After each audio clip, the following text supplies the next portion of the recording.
오늘은 7월 1일, 7월 첫째 주 맥추감사주일입니다.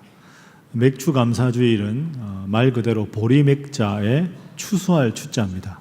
그래서 보리 농사를 잘 되게 해주신 하나님 앞에 추수를 감사해서 지키는 절기가 구약의 맥추절입니다.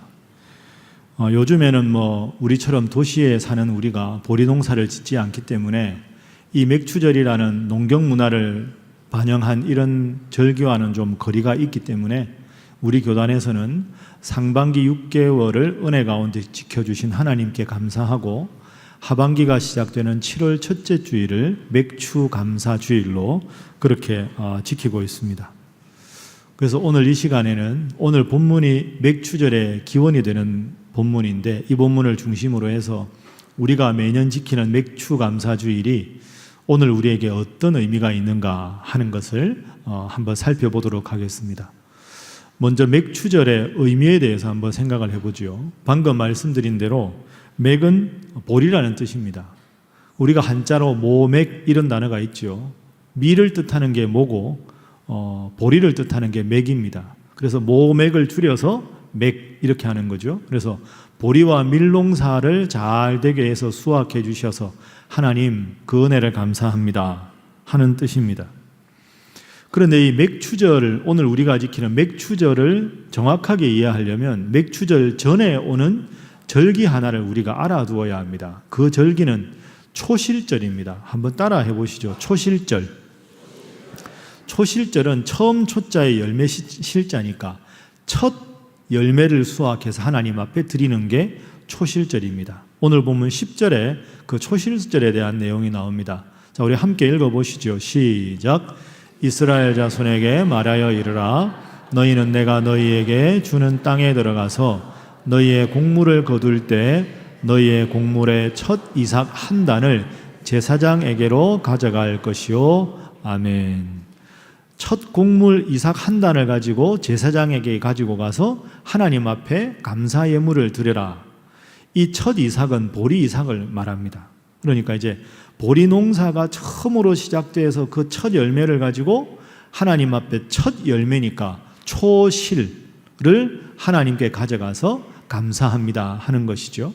저때부터 이제 보리 농사가 시작이 이제 수확이 되는 겁니다. 그러다가 그로부터 일주일이 7일이니까 7주가 지나서 그러니까 77, 49일이 지나면 맥추절이 됩니다. 그러니까 여러분 생각해 보세요. 첫 열매를 드리고 나서 50일이 지나면 밀이 익어서 밀농사를 본격적으로 수확할 때 드리는 게 맥추절입니다. 이 기간이 얼마나고요? 일주일이 7번 지나니까 77 지났죠. 그래서 이 맥추절을 다른 말로 일주일이 7번 지냈다 그래서 77절이라고도 하고 일주일이 7번 지나면 그 다음 날이 50일째지요. 그래서 5호자에 열흘을 뜻하는 순자를 써서 오순절이라고도 합니다. 그러니까 맥추절, 77절, 오순절은 같은 절기가 되는 거죠. 밀농사를 잘 수확해서 그것에 감사해서 지냅니다. 그러니까 맥추절은 우리로 말하면 옛날에 아주 먹을 게 없을 때 보릿고개가 넘어가고 이제는 먹을 게 풍부해졌다 할 때 하나님 앞에 감사해서 지내는 절기가 맥추절이죠. 자, 그러면 초실절하고 맥추절을 한번 표로 정리한 걸 보겠습니다. 자, 초실절은 보리 수확의 첫 이삭 한 단을 드리는 절기. 본문의 9절부터 14절까지 나오고 15절부터 오늘 21절까지는 맥추절, 다른 말로 77절, 오순절이라고 하는데 밀의 첫 소산을 하나님께 드리는, 그래서 초실절부터 50일째 되는 날 지키는 절기가 맥추절. 그래서 우리는 이 맥추절의 근원을 두고 맥추감사주일로 오늘 7월 첫째 주일을 지킨다 하는 것이죠. 자, 그러면 우리가 매년 이맘때 맥추감사주일을 맞이하는데 맥추감사주일에 우리가 꼭 기억해야 될 하나님 앞에 교훈이 2개 있습니다. 그 교훈을 오늘은 말씀을 중심으로 잠시 살펴보겠습니다. 우리가 늘 이맘때 지키는 맥추감사주일의 교훈 첫 번째는 지내온 삶에 대한 감사입니다. 한번 따라 하시죠. 지내온 삶에 대한 감사. 그러니까 오늘 7월 첫째 주일이니까 지내온 삶이면 상반기 1월 1일부터 6개월간 하나님 주신 은혜에 대해서 감사하는 절기가 맥추감사주일입니다. 보리나 밀 다 농사 아닙니까? 여러분은 농사 지은 경험이 얼마나 있으신지 어릴 때는 그런 경험이 좀 있으셨겠죠.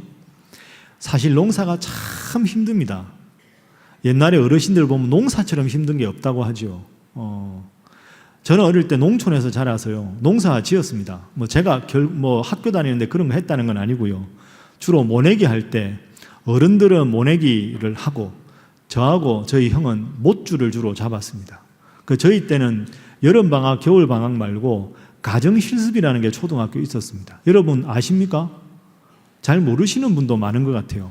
농촌에는 가정실습이 있는데 그게 언제냐 하면요, 모내기 시즌하고 가을에 벼수와 가는 시즌에는 한 3일간 학교를 안 갑니다. 왜? 모내기 할 때 부모님 도와주라고, 추수할 때 도와주라고. 학교 안 가서 신나느냐? 아닙니다. 못줄 잡으러 가야 됩니다. 그러면 이제 형이랑 저랑은 못줄을 잡죠. 못줄을 딱 잡으면 모 다 심으면 이제 다시 넘기고 다시 넘기고. 여러분 모내기 참 힘듭니다. 계속해서 우리 논뿐 아니라 오늘 우리 논 도와준 다른 이웃집 거 내일 하고 모레 하고 이러면 한 일주일 이 모내기 하고 나면 허리가 얼마나 아픈지 모릅니다. 그럼 이제 형이랑 저랑 못줄 잡으면 늘 저희 아버지가 요한아, 노래 한 곡 불러라. 그럼 이제 노래 부르는 거죠. 왜 노래를 부를까요? 모내기 하는데 너무 허리가 아프니까 신나는 노래라도 들으면 기분 좀 좋아지라고. 그때 찬송가 참 많이 불렀습니다. 여러분, 농사 짓는데 모내기만 힘든가요? 햇빛이 쫙 내리쬐을 때는 피도 뽑아줘야 되죠. 그리고 오늘처럼 비가 많이 오면 논두렁에 물이 너무 많이 차면 안 되니까 둑도 터져서 물도 흘려보내야 되죠. 물 없으면 또 위에서 물 퍼다 넣어야 되죠. 농사 짓는 게 참 힘듭니다. 농부가 조금이라도 게으름을 피우면 가을에 풍성한 수확을 할 수가 없습니다. 그래서 우리는 항상 추수할 때가 되면 농부에게 감사하는 마음을 가져야 되는 거죠. 그런데 여러분, 근원적으로 한번 생각해 보십시오. 농부가 수고해서 농사가 잘 되는 것 같은데 그보다 더 근원적인 게 있습니다. 그건 하나님의 은혜입니다. 하나님이 때마다 여름에는 뜨거운 햇볕을 주시고 오늘처럼 가끔씩 가물었을 때는 비도 주시고 시원한 바람도 있게 하시고, 그러면 농부가 하는 일은 하나님께서 주신 날씨와 일기의 변화에 따라서 자신이 해야 할 소임을 다하는 것, 그게 농부가 해야 하는 거죠. 농부의 수고가 필요하지만 농부의 수고보다 더 근원적인 것은 하나님께서 농사가 가능하도록 도와주시는 일입니다. 오늘 우리가 맥추감사주일을 지내면서 여러분 6개월간 돌아보면 어떠셨습니까? 참 수고 많으셨습니다. 맨날 다사다난했다고 하는데 여러분 6개월간 얼마나 수고하셨겠습니까? 그런데 여러분 생각해 보십시오. 여러분이 수고해서 우리가 이 자리에 나온 게 아닙니다. 오늘 아침에 일어나다가 나도 모르게 허리가 삐끗해서 허리 다치면 이 자리에 못 나오는 것 아닙니까? 밤새 안녕이라는 말이 그래서 나오는 거죠. 몸이 건강한 것, 내가 이 자리에 나올 수 있는 것, 가만히 생각해 보면 참 자연스러운 것 같지만 모든 것이 다 하나님의 은혜입니다. 하나님 은혜가 아니면 우리가 이 자리에 나올 수가 없는 거지요. 여러분 아실 텐데 인도에 노벨 평화상을 받은 아주 훌륭한 수녀가 있죠. 테레사 수녀님입니다. 인도의 그 가난한 아이들을 위해서 참 헌신봉사하던 훌륭한 수녀님이지요. 이 테레사 수녀가 노벨 평화상을 받은 다음에 인도의 여러 수도원이나 수녀원을 순회하면서 강연을 많이 부탁을 받았습니다. 그래서 인도에 벵갈로라고 하는 도시가 있는데 그 벵갈로에 가서 한 수녀원에서 자신이 어떻게 가난한 사람을 도왔는지 쭉 이렇게 강연을 통해서 설명을 했습니다. 참 은혜가 됐겠죠. 그런데 그 설명을 다 듣고 나서 그 수녀원에 있는 분들한테 혹시 테레사 수녀님께 궁금한 게 있으면 질문을 하라고 그렇게 질문하는 시간을 주었습니다. 그런데 그 질문 시간에 수녀가 된 지 얼마 되지 않은 아주 풋내기 수녀가 손을 딱 들고는 아주 도발적인, 아주 심기를 불편하게 할 만한 질문을 했습니다. 그 수녀의 질문은 이겁니다. 테레사 수녀님, 당신은 가난한 사람들에게 무상으로 많은 것을 도와줍니다. 무상으로 많은 걸 가난한 사람을 위해서 도와주는 건 가난한 사람을 도와주는 게 아니라 가난한 사람을 더 버릇없게 만드는 결과가 됩니다. 가난한 사람 도와주는 거 좋은데 그 사람들이 계속 그것만 좋아가지고 버릇없게 만들면 당신은 훌륭한 봉사를 한 게 아니라 어쩌면 그 사람들을 망쳐버린지도 모릅니다. 이렇게 질문을 했습니다. 여러분 같으면 그런 질문 안 하겠죠.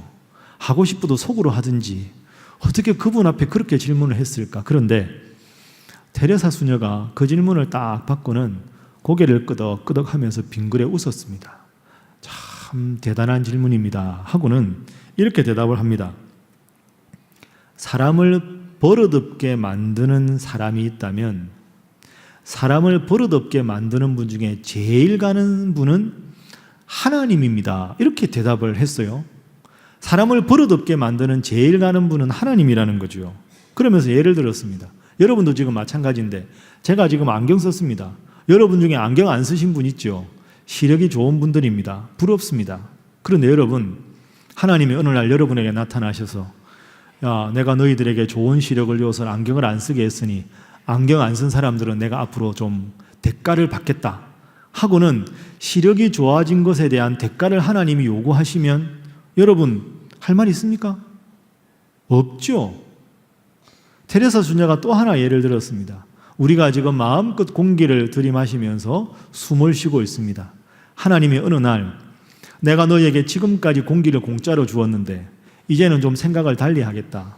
지금부터 공기 값을 좀 받아야 되겠다. 하루에 최소한 몇 시간 이상 노동을 하는 사람만 공기를 주겠다. 만약에 그렇게 하셨다면 우리가 얼마나 삶이 힘들고 어려울까요? 우리에게 시력을 주시고 건강을 주시고 공기를 주시고 이 모든 걸 하나님이 거저 주셨으니까 사람을 버릇없게 만들었다는 수녀님의 그 표현 그대로 하면 하나님만큼 우리를 버릇없게 만든 분은 없겠지요. 그렇게 대답을 했다는 겁니다. 여러분 어떻습니까? 참 테레사 수녀다운 그런 대답이지요. 그런데 이걸 오늘 우리에게도 적용해 볼 수 있지 않겠습니까? 우리가 어떻게 오늘 이 자리에 나왔습니까? 참 여러분 수고하셨지만 모든 것이 하나님의 은혜 아닙니까? 하나님이 우리에게 생명을 주시고 건강을 주시고 오늘도 이 자리에 나올 수 있는 여건을 허락해 주지 않았으면 우리의 힘으로 어떻게 이 자리에 나올 수 있겠습니까? 이스라엘 백성들이 맥추절을 맞이해서 하나님께서 이 모든 햇볕을 주시고 바람을 주시고 비를 주셔서 이렇게 수확할 수 있었습니다 하고 하나님 앞에 그 은혜에 감사한 것, 그게 오늘 우리에게도 그대로 적용이 되는 거죠. 내가 한 것이 아니라 하나님의 은혜로 한 것이다. 저를 한번 따라하겠습니다. 돌아보면 발자국마다 은혜였습니다. 이 고백이 인생길을 돌아볼 때마다 여러분의 입술의 고백이 될 수 있기를 주님 이름으로 축복합니다. 우리 옆에 분들과 인사 한번 하시지요. 모든 것이 하나님의 은혜입니다. 한 번 더 하겠습니다. 이 고백이 평생의 고백 되시기 바랍니다. 하겠습니다. 네, 이것이 그 맥추 감사주일의 첫 번째 의미입니다. 돌아보니 모든 것이 하나님의 은혜였다. 그럼 두 번째 의미는 뭘까요? 자, 여러분 오늘을 기준으로 한번 생각해 보세요.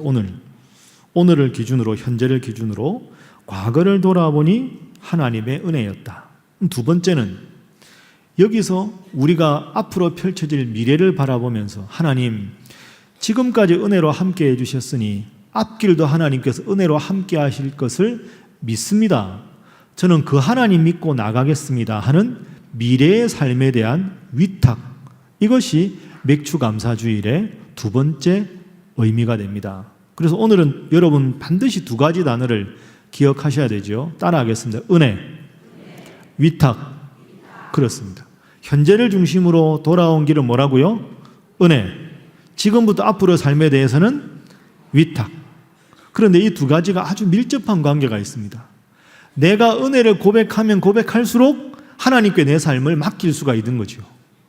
내가 다 한 거지 별로 하나님이 해준 게 없는데 그런 마음으로 앉아있다면 앞으로 삶에 대해서도 하나님 앞에 위탁할 수가 없는 거지요. 내 삶의 은혜를 고백할수록 앞으로도 내 삶에 하나님 어떻게 인생이 펼쳐질지 모르지만 돌아보니 또 발자국마다 은총이고 또 돌아보면 발자국마다 은총이고 또 돌아보면 발자국마다 은총이고 이렇게 하나님께서 은혜로 함께 하셨으니 하나님 제 앞길이 어떻게 펼쳐질지 모르지만 이 모든 삶을 하나님께 맡깁니다. 위탁합니다. 그것이 오늘 우리의 고백이 되어야 할 줄로 믿습니다. 그래서 오늘 본문 15절부터 22절까지는 맥추절을 어떻게 보내라 하는 말씀을 하나님 주시면서 한 가지 아주 중요하게 명령하신 것이 있습니다. 그게 21절 말씀입니다. 자, 우리 화면 보면서 21절 함께 읽습니다. 시작. 이날에 너희는 너희 중에 성회를 공포하고 어떤 노동도 하지 말지니 이는 너희가 그 거주하는 각처에서 대대로 지킬 영원한 규례니라. 아멘. 하나님께서 맥추절을 지킬 때 하루를 지키게 하셨습니다. 수학하느라 바쁘니까 하루만 딱 하라. 그러고는 그 하루에 성회를 공포하라 이렇게 하셨죠. 성회는 거룩할 성자의 모일 회자입니다. 그날 하루는 노동을 하지 말고 하나님 앞에 나와서 모여서 예배를 드리라 이 말입니다. 그런데 성회를 공포하라 하는 저 명령은 제사장에게만 주신 게 아닙니다. 제사장이 마을에 있는 사람들에게 여러분 들으시오. 오늘은 맥추절이요. 하나님 앞에 예배 드려야 되는 날이요. 이렇게 제사장만 공포하는 게 아니라 전부 마을 사람들이 서로가 서로를 보고 이걸 공포하는 겁니다. 오늘은 맥추감사 주일입니다. 하나님 우리에게 이 보리화물을 풍성하게 밀을 수확하게 하셨습니다. 우리가 노동을 금하고 하나님 앞에 예배드려야 합니다 하는 말을 서로가 서로를 만날 때마다 하루 종일 그걸 공포하고 하나님 앞에 감사하며 살아가라 하는 것이죠. 왜 하나님께서 그렇게 명령하셨을까요? 그렇게 은혜를 고백해야 그 수확 이후에 이스라엘 백성들의 일거수일투족도 하나님께 위탁할 수가 있기 때문이지요. 그래서 은혜와 위탁은 밀접한 관계에 있습니다. 여러분 오늘 7월 1일입니다. 12월 31일 송구영신 예배 드릴 때까지 6개월간 우리 인생에 어떤 일이 펼쳐질지는 모릅니다. 그러나 지금까지 은혜로 함께 하신 하나님 앞에 여러분의 삶을 위탁하고 믿음으로 생활하시기를 주님 이름으로 축복합니다. 지금 목회를 아주 잘하시는 목사님 한 분이 그분의 책에 이런 글을 쓰셨습니다. 그분이 이제 그 교회 평신도 몇 분하고 성경 공부를 하다가 성경 공부하러 모인 분들에게 성경 공부 말미에 이렇게 말씀을 하죠. 자, 여러분 다 지갑 있으시죠? 지갑 다 꺼내보세요. 이렇게 했습니다. 그러니까 목사님이 꺼내라니까 왜 갑자기 지갑을 꺼내라 하나 이제 지갑을 꺼냈습니다. 목사님이 그분들한테 이렇게 질문하셨습니다. 이 지갑이 여러분 겁니까? 하나님 겁니까? 이렇게 물었습니다. 자, 여러분에게 제가 지금 이렇게 묻는다면 여러분 뭐라고 대답하시겠습니까? 여러분 지갑 가지고 오셨지요? 그게 여러분 겁니까? 하나님 겁니까? 소리가 작잖아요. 이게 뭐죠? 오늘따라 지갑에 내가 돈 많이 넣었는데 목사님이 왜 저러나 어디 선교 헌금 바치라는가 이런 부담이 있을 거 아닙니까? 그러니까 그 자리에서 하나님 겁니다라고 대부분 대답했는데 한 두어 분은 대답을 못하고 이렇게 그냥 이렇게 이야기하셨다는 거죠. 웃으면서 두 번째 질문을 하셨습니다. 여러분 집에 다 저금 통장이 있으시지요? 그러니까 다들 예 그랬습니다. 이렇게 또 질문합니다.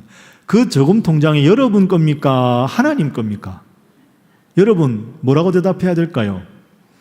하나님 겁니다라고 대답하는 사람보다 가만히 있는 분위기가 더 많았습니다. 왜 이러나? 이 목사님이 이거 예배당을 지으려나?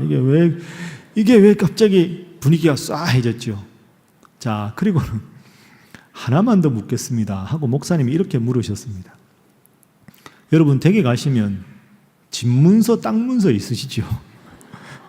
집문서 땅문서 여러분 겁니까? 하나님 겁니까? 이렇게 물었습니다. 다들 고개 숙이고 분위기가 싸해졌습니다. 그래서 이제 목사님 고개를 들고 여러분 부담 갖지 마십시오 하고는 이렇게 말씀을 하셨다는 거죠. 하나님이 우리에게 사랑을 베풀어 주시고 은혜로운 분인데 우리가 가진 돈이 필요한 분도 아니고 우리가 가진 집이 필요한 분도 아닙니다. 그런데 여러분 근본 근본적으로 한번 생각해 보십시오. 우리가 이 세상에 태어나게 해주신 분이 하나님 아닙니까? 오늘 우리가 이 예배당에 오게 하신 분도 하나님이시죠. 남은 6개월을 잘 지내게 해주실 분도 하나님입니다. 그러면 사실은 근본적으로 말하면 나는 나의 것이 아닙니다. 하나님이 세상에 보내셨으니까 내가 가진 모든 것의 소유자는 하나님이고 우리는 청지기일 따름이지요. 그러니 사실은 하나님께서 내가 너의 재산을 취하겠다, 내가 너의 건강을 취하겠다, 하나님께서 계획만 하시면 우리의 동의는 필요가 없습니다. 구약의 욥기에 보면 알 수 있지 않습니까? 우리의 동의 없이 하나님은 우리의 모든 것을 다 가져가실 수 있습니다. 그러나 하나님 그렇게 안 하시는 거죠. 못 하시는 게 아니라 안 하시는 겁니다. 왜? 우리를 사랑하시니까. 자, 그러면 우리가 이제 오늘부터 12월 말까지 6개월을 잘 살아가는 최고의 비결이 분명하지 않습니까? 나의 삶의 모든 것을 하나님께서 인도하시는데 그 하나님 앞에 내 인생을 위탁하는 것이야말로 내가 복된 인생, 형통한 인생, 축복받는 인생이 되는 형통의 비결인 줄로 믿습니다. 그러니까 하나님 앞에 내 인생을 위탁한다는 건 내가 가진 모든 걸 포기한다는 뜻이 아닙니다. 나보다 나를 더 잘 아시는 하나님 앞에 내 삶을 드릴 때 내가 하나님 은혜 안에서 더 형통하고 복된 삶을 살아간다 하는 뜻이 되는 거죠. 여러분 그 애니메이션으로 만든 그 원래 캐나다 사람이 쓴 동화가 있는데요. 빨간머리 앤이라고 들어보셨죠? 들어보셨죠? 이쪽은 별로 안 들어보신 것 같습니다. 빨간머리 앤이라고 있는데요. 빨간머리 앤이라는 동화에 이런 대사가 나옵니다. 세상은 생각대로 되지 않는다고 하지만 생각대로 되지 않는다는 건 정말 멋진 것 같아요. 생각지도 못했던 일이 일어난다는 것이니까요. 자, 다시 한번 읽어보겠습니다. 세상은 생각대로 되지 않는다고 하지만 생각대로 되지 않는 건 정말 멋진 것 같아요. 생각지도 못했던 일이 일어난다는 것이니까요. 자, 여러분, 이 말이 맞지요? 세상은 생각지도 못하는 일이 일어납니다. 우리 6개월 잘 지냈지만 앞으로 6개월이 어떤 생각지도 못한 일이 일어날지 모릅니다. 그런데 빨간머리 해는 그것을 멋진 일이라고 고백합니다. 그게 어떤 의미일까요? 생각지도 못한 일, 여러분 앞으로 6개월 동안 기쁜 일도 있고 감사한 일도 있겠지만 뜻밖의 당황스러운 일이 생길 수도 있습니다.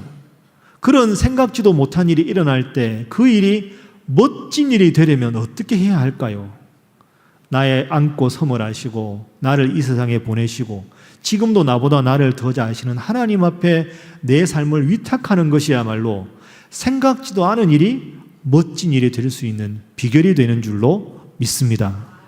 그 하나님 앞에 우리의 삶을 위탁하는 것, 그것이 맥주감사주일의 두 번째 의미입니다. 말씀을 정리합니다. 말씀을 정리하면서 여러분 앞에 보시면 오늘 우리가 성찬식을 합니다. 성찬식이야말로 우리 인생을 하나님 앞에 위탁해야 될 가장 중요한 근거가 됩니다. 하나님은 죄로 죽을 수밖에 없는 우리를 위해서 예수님을 보내셔서 구원을 얻게 해주셨습니다.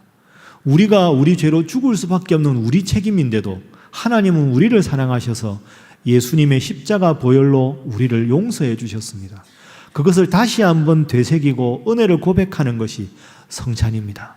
오늘 있는 이 귀한 성찬 예식을 통해서 하나님의 은혜를 깊이 체험하시고 하나님 앞에 6개월을 위탁할 수 있는 믿음의 사람, 형통한 사람, 복된 사람, 우리 사랑하는 신일의 모든 성도 되시기를 주님 이름으로 축복합니다. 기도하겠습니다. 사랑의 하나님, 늘 우리와 함께 해주셔서 감사합니다. 모든 것이 돌아보니 하나님의 은혜였습니다. 하나님, 새롭게 맞는 하반기도 주님께 위탁합니다. 우리 신일의 성도들을 눈동자같이 지켜주시고 보호하여 주옵소서. 은혜와 위탁, 이 두 단어를 늘 기억하며 우리 평생 하나님 앞에 신앙생활할 때 기억하며 되새기며 고백하는 인생 되게 하여 주옵소서. 감사하며 예수님의 이름으로 기도하옵나이다. 아멘.